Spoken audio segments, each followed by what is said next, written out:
melakukannya lagi. Aku tidak mau. Aku malu dengan teman-teman di sekolah. Semua menjauhiku, sengaja menghindar, menganggap aku tak pantas bergaul dengan mereka. Aku dianggap berbeda, tak sekeren mereka. Baju dan sepatu yang kupakai pun tak sebagus gadis-gadis boomer Blackpink itu. Semula aku memang menanggapinya acuh tak acuh. Tapi lama-lama Lingga, Kiki, Elsa tiba-tiba hilang dari peredaran. Mereka tak mau bersahabat denganku lagi. Apa arti gelang persahabatan ini? Tak berguna. Ini. Ya, Mak. Sebentar. Obat yang Mak pesan sudah Ai beli di warung.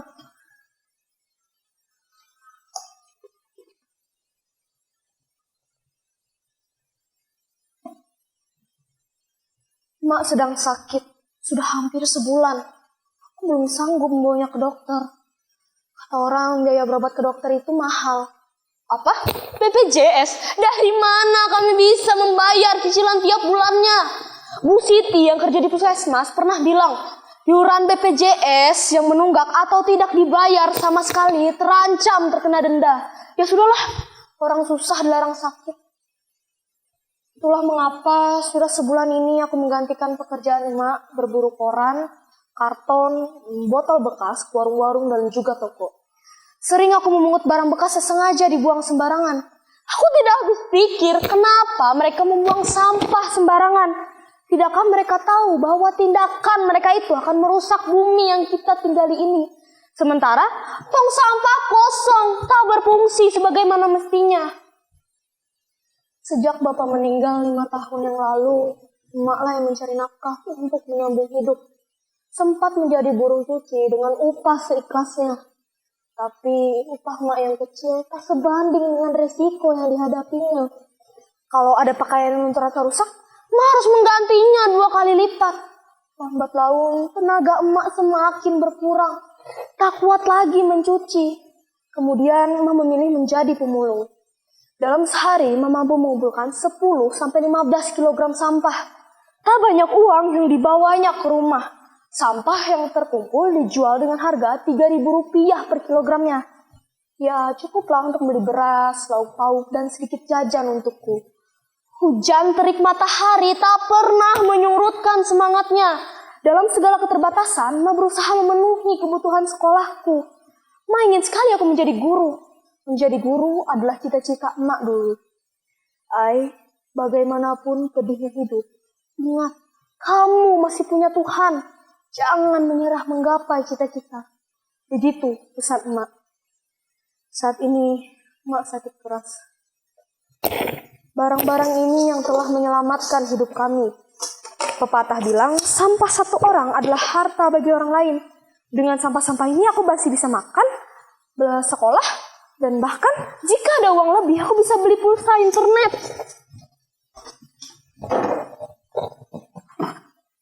Lihatlah langit biru ini. Sanalah matamu harus memandang. Apa yang akan kamu lakukan? Jadi cahaya bagi orang lain. Berapa ton sampah kau dan emak telah selamatkan? Jika tidak, sampah-sampah ini akan menguburmu. Kalian pasti bertanya-tanya, kenapa aku bisa memiliki handphone Android ini? Iya kan? Kalian pasti curiga karena aku anak pemulung. Baiklah, aku akan sedikit bercerita. Dalam rangka memperingati 17 Agustus tahun lalu, Pak Lurah memintaku mengumpulkan teman-teman untuk mengikuti lomba gerak jalan. Aku ditunjuk menjadi kepala regu, meskipun awalnya ragu. Regu kami berlatih dengan sangat keras. Pada akhirnya, regu kami menang. Sambil memegang kumisnya, Pak Lurah bilang begini, "Aini, kamu hebat, jempol untuk kamu. Tunggu bonus dari Bapak ya." Hehehe. Nah, jelaskan asal-usul handphone ini. Handphone ini pemberian Pak Lurah sebagai bonus. Tuhan memang maha adil. Di saat dibutuhkan, di saat itu pula Tuhan memberikan jalan. Kalian masih belum percaya? Baiklah, akan aku tunjukkan bagaimana aku menjadi kepala regu. Maju, jalan, kiri, kiri, hormat, dak, balik kanan, maju, jalan, kiri, kanan.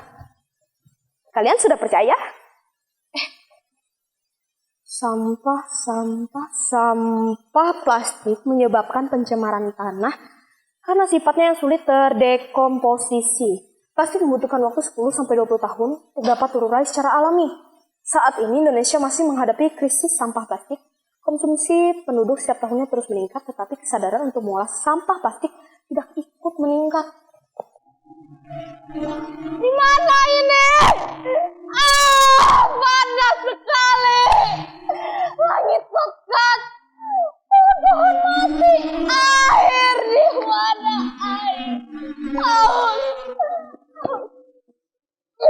Kotor dan bau. Lihat, kedua mata orang itu merah.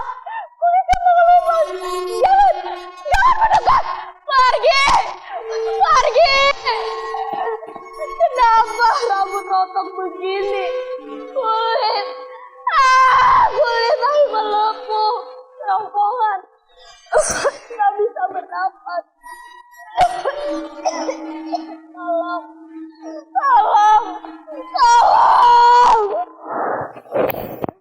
Apakah ini firasat?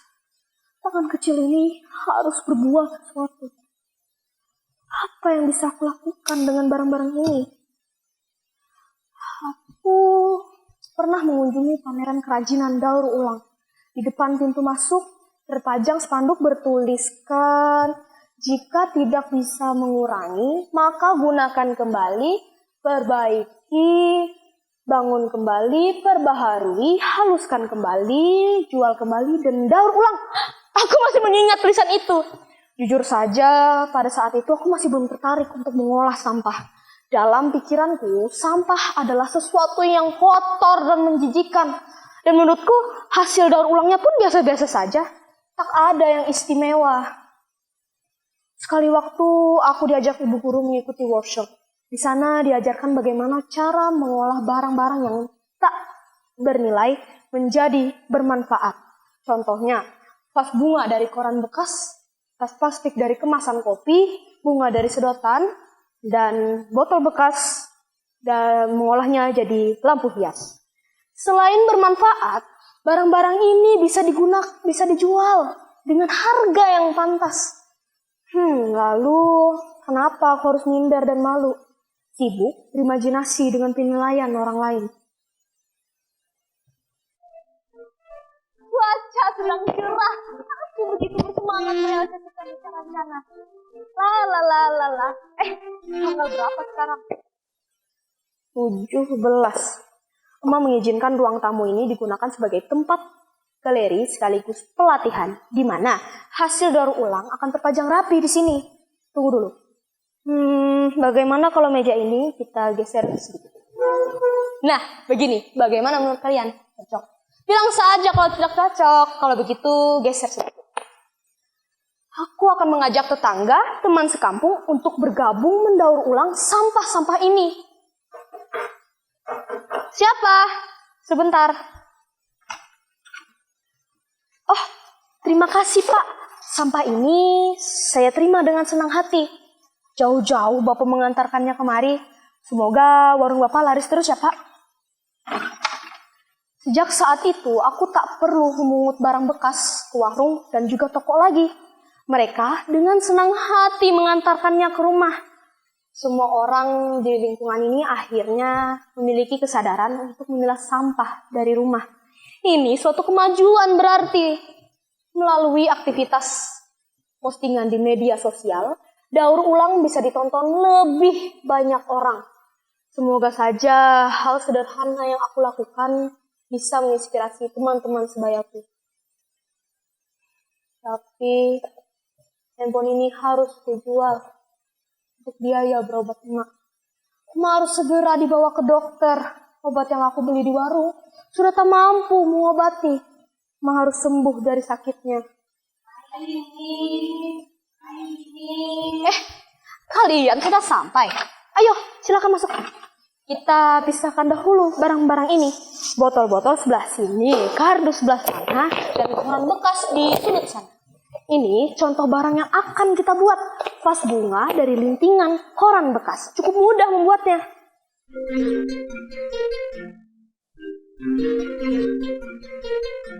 Halo? Ya? Betul Pak, saya Aini. Oh, iya Pak. Betul Pak, saya dan teman-teman saya yang mendaur ulang sampah-sampah ini. Kapan jadwal pamerannya Pak? Oh, baik Pak. Akan saya usahakan. Boleh Pak, silahkan mampir ke rumah untuk melihat-lihat. Baik. Baik Pak, terima kasih. Teman-teman, kita mendapat undangan pameran bulan depan. Yes! Kerajinan daur ulang kita akan terpajang bersama karya pengrajin daur ulang lainnya. Tapi bagaimana kalau produk kita lebih jelek dari mereka? Mereka pasti akan menertawakan, menganggap kita tidak profesional. Aduh, bagaimana ini? Apakah tawaran ini harus ditolak? Tidak. Kita harus optimis, percaya diri, dan yakin. Ini kesempatan baik. Ayo lebih giat lagi, lebih kreatif lagi. Sesuaikan dengan gambarnya ya. Barang yang sudah jadi kita simpan di sudut sana. Hati-hati, jangan sampai terjatuh. Sebentar, kita foto dulu. Mari kita selesaikan yang lainnya. Mengguntingnya jangan terlampau pendek, nanti sulit menggabungkannya. Lihat, pinggirnya harus terlihat rapi.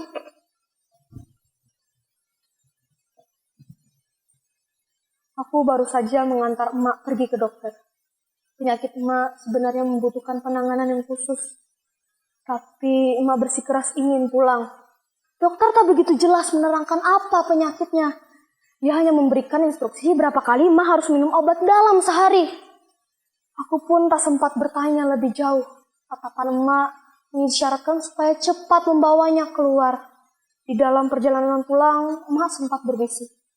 "Ai, kamu pahlawan emak." Mataku berkaca-kaca. Aku pun membalas ucapannya. Ai bangga sama emak. Karena pahlawan sesungguhnya adalah emak. Oh ya, Dingga, Kiki, dan Eza hari ini berjanji datang ke rumah. Mereka akan menyumbangkan botol plastik bekas yang telah mereka kumpulkan.